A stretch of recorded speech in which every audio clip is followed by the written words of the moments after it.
Money Shift here. We are back behind the wheel of the 2024 Toyota Tacoma. Now, I know a lot of you have been missing this truck, but the reason why I haven't made a video on it in the last few weeks is a pretty good one, if I do say so myself.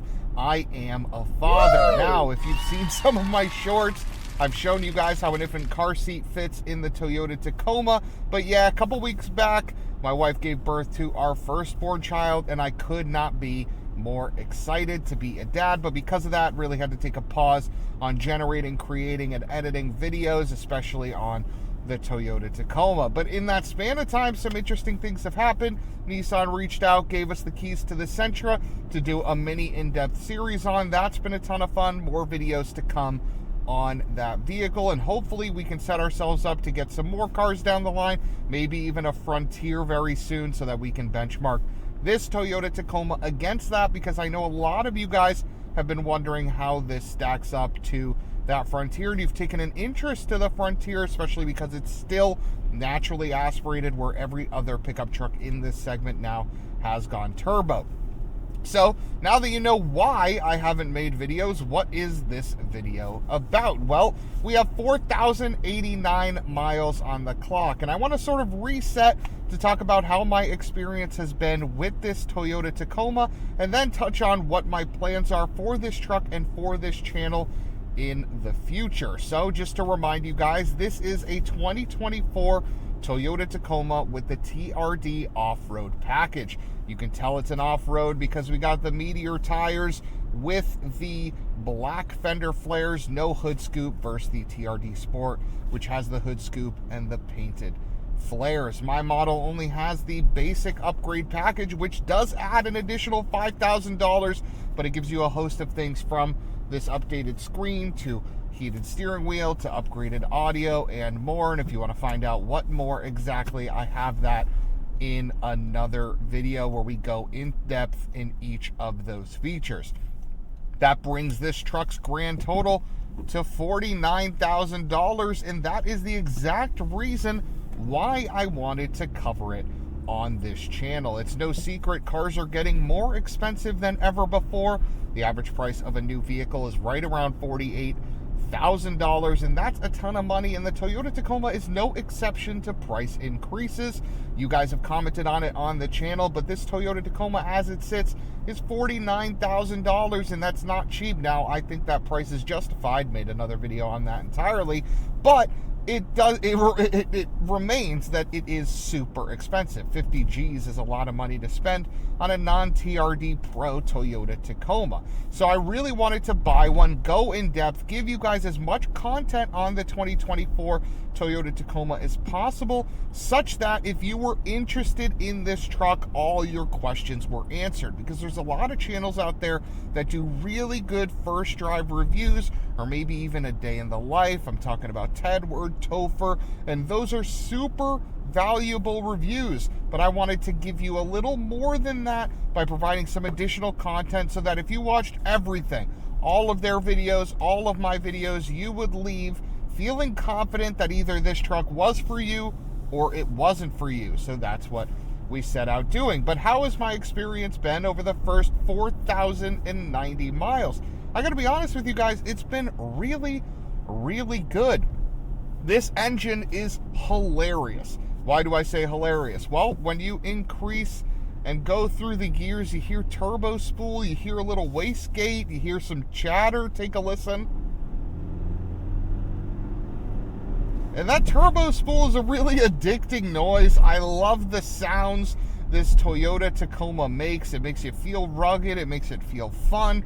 Never mind the fact that this manual transmission, short of recent Honda products like the Civic Type R and the Acura Integra Type S, is one of the best ones I've used in the last 5 or so years. And I've driven manuals from Genesis, I've driven manuals from Nissan, I've driven manuals from Mazda, I've driven manuals from a bunch of other companies in their modern products, and this is a real good one. It makes ones from Ford and the Bronco and Jeep and the Wrangler just look absolutely stupid. So the experience driving this Toyota Tacoma has been a lot of fun. Now, the efficiency I've seen, you can see on the screen right there, it says my total average MPG has been right at 21 miles to the gallon. And I've seen 26 on the highway. If you maintain around 65, 70 miles an hour, you can see 25, 26 MPG. And that, for me, is really, really good for a truck of this capability. You're seeing 26 MPG on highways. You're seeing around 20 around town. Combine that, if you do more, around town driving like I do, you get a 21 combined rating. But if you do more highway, you'll get closer to 26. All really good things and a nice little improvement over the Toyota Tacoma it's replacing. So you have more power, you have cool noises, you have a great transmission, and decent efficiency. What's been the things that I haven't liked about my Toyota Tacoma over my first 4,091 miles of ownership? Well, it's only been a couple things that have really just been naggy, and one new thing now that I've become a father that's been introduced recently. So the father one we'll just touch on first. You guys know, it's no secret, the Tacoma back seat is relatively tight. You don't really have much space back there for activities or anything like that. And it makes things like an infant car seat a little bit harder to fit. And when I mean fit, I don't mean to actually put in. I'll show you a video right now, but I'm using the UPPAbaby Aria car seat with its base, and it fits in the Toyota Tacoma just fine. But the problem comes when you try to sit in front of it. I'm 6 feet 1 inches tall, and I can barely fit in front of the seat. I know there's no way comfortably I could drive with that car seat behind me. Now, thank goodness my wife is a little bit shorter than I am, so she doesn't really have a problem if she were to sit in the front seat. But it just, really drives home the fact that this thing has a tight rear passenger space. And I know some people that have purchased Tundras over Tacomas exclusively because of the car seat situation. So that has been a little bit annoying, but you sort of make do because, I don't often have people in this front seat, and a lot of times, especially now, my wife just sits behind me, so it's fine. It's not really a problem, but it's worth noting if you guys are considering the Toyota Tacoma. But the second thing, sorry, as I adjust this here, the second thing that's bothered me is some of the tech in the Toyota Tacoma is a little bit frustrating. Now, what do I mean by frustrating? Sorry for the slight bounce there. What do I mean by frustrating? Well, this screen has been really, really nice. You can see it's super contrasty, it's very bright, it's super quick to operate, it looks really good, loads really quickly, but the problem lies at night. The screen just doesn't get as dim as I would want it, and it remains a little bit too bright, much like some of the other things that I've touched on in my 1,000-mile 5 likes and 5 dislikes video,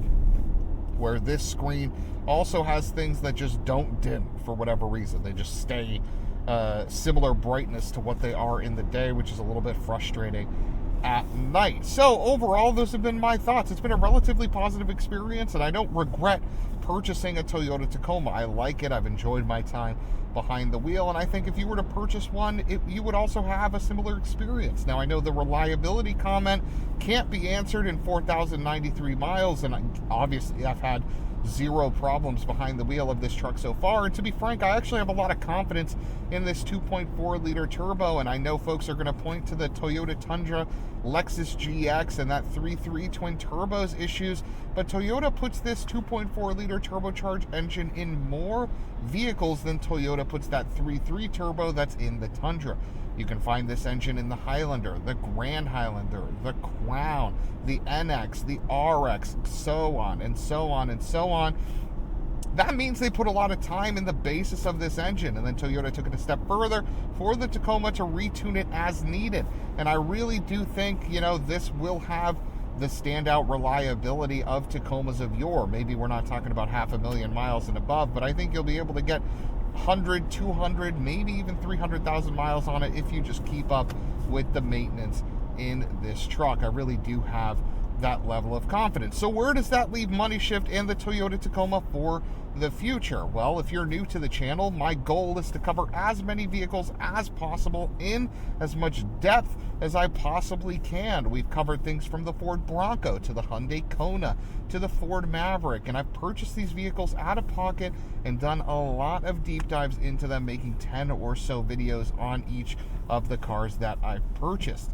And I'm kind of at a crossroads because I've made 12 videos on this Toyota Tacoma, and there's the potential to make more if you guys have questions, which please let me know in the comments if you have more questions, and I can definitely make more videos accordingly. But I'm starting to, you know, aside from regurgitating like, hey, it's been 5,000 miles and I've enjoyed my experience and I've hated this screen. Hey, it's been 6,000 miles. I've enjoyed my experience and I've hated this screen. And just saying the same thing over and over and over again. I want to keep providing value to you guys, and the Toyota Tacoma holds its value pretty well, which means, you know, I could get out of this Toyota Tacoma and into something else relatively easily without taking much of a hit and keep this content series going.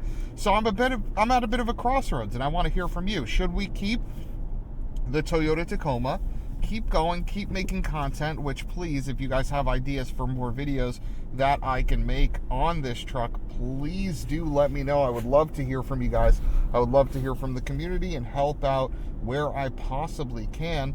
Or should I swap? Should we buy a Honda Ridgeline, buy a Nissan Frontier, buy something entirely different?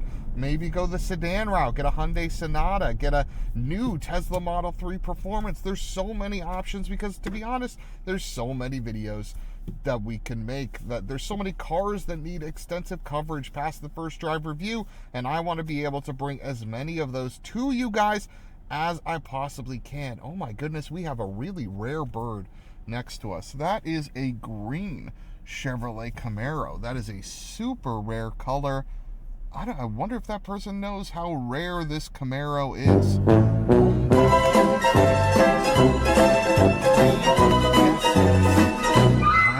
That's a really nice spec car.